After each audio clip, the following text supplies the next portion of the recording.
I knew that from the beginning that I wanted to write an album that put kind of emotion and beauty first. I just, a little introspection showed me that my favorite music ever is stuff that is sentimental and nostalgic and pretty and fast and all those kind of words that I've been using to describe the record.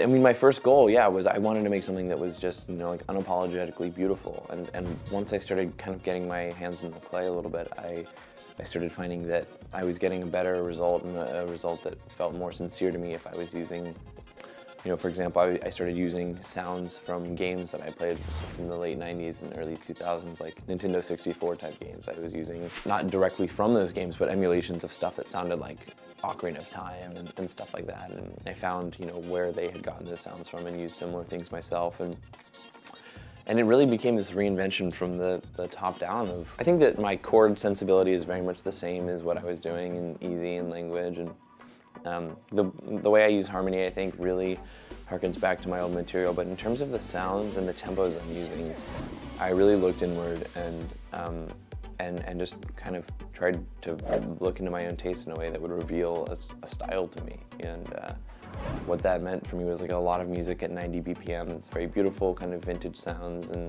but that still is loud and emphatic in a lot of ways.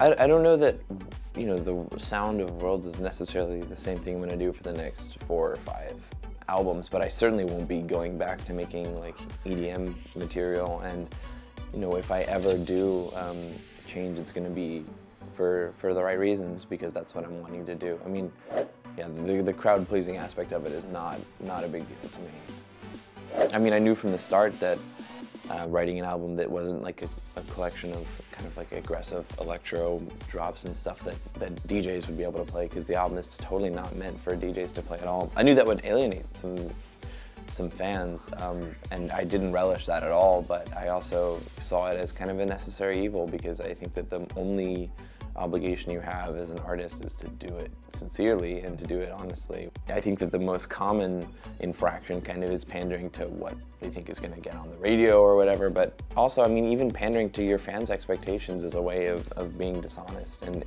I think in the end doing them a disservice. I don't want to commit myself to saying that the World's sound is going to be the same thing for the next album, but I think there'll be a lot in common. I mean, those things that I channeled with Worlds are fundamental to who I am, really, and I was referencing my favorite albums, and I was using sounds that were formative to me, and it's all so deeply ingrained in who I am that I think that there will be a lot of commonalities in the next record. I think it was a move towards the sincere, and as long as I stay that course, I think that there will be a real signature to my music.